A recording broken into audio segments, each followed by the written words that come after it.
नमस्कार मित्रांनो, स्वागत आहे तुमच्या आवडत्या किचनमध्ये। आज आपण बनवणार आहोत सर्वांच्या आवडीची, चविष्ट आणि झटपट तयार होणारी पावभाजी। चला तर मग वेळ न घालवता सुरू करूया। यासाठी सामग्री आहे 2 उकडलेले बटाटे, 1 वाटी फ्लॉवर, अर्धी वाटी मटार, 1 मध्यम बीट, अर्धी वाटी शिमला मिरची, 2 मध्यम टोमॅटो, 1 मोठा कांदा, 1 चमचा आले लसूण पेस्ट, 2 चमचे बटर, 2 चमचे तेल, 1 चमचा पावभाजी मसाला, 1 चमचा तिखट, अर्धा चमचा गरम मसाला, चवीनुसार मीठ, कोथिंबीर आणि लिंबू 4 ते 5 पाव। सर्वप्रथम आपण बटाटे, फ्लावर, मटार आणि गाजर प्रेशर कुकरमध्ये 2 शिट्ट्या येईपर्यंत शिजवून घ्या।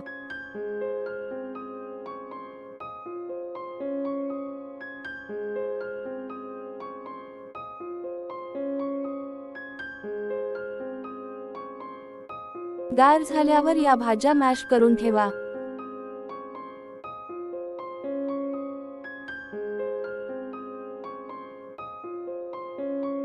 कढईत 2 चमचे तेल आणि 1 चमचा बटर गरम करा।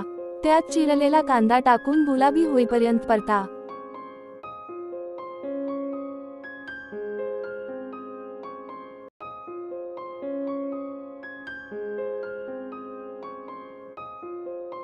नंतर आले लसूण पेस्ट घालून परतून घ्या।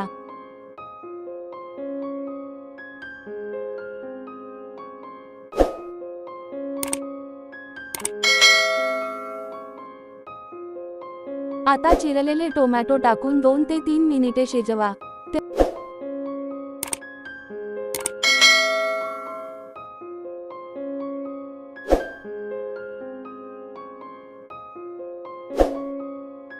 तिखट, मीठ आणि पावभाजी मसाला टाका आणि मिक्स करा।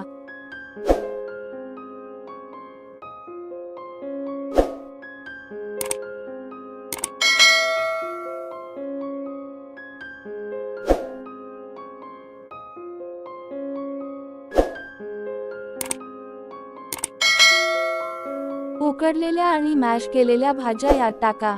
चांगले मिक्स करून आवश्यकतेनुसार पाणी घाला आणि भाजी घट्टसर शिजवा।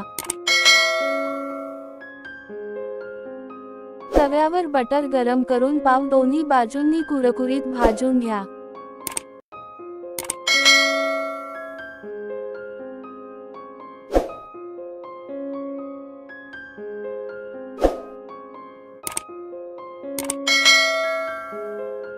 तयार पावभाजी एका प्लेटमध्ये काढा।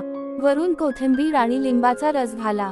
बटर लावलेले गरमागरम पाव आणि कांदा काप सोबत सर्व करा। तर मित्रांनो, ही होती आपली टेस्टी आणि सोपी पावभाजी रेसिपी। तुम्हाला रेसिपी आवडली असेल तर लाईक, शेअर आणि चॅनेलला सबस्क्राईब करायला विसरू नका। कमेंटमध्ये सांगा तुम्ही पुढे कोणती रेसिपी पाहू इच्छिता। धन्यवाद आणि भेटूया पुढच्या व्हिडिओत।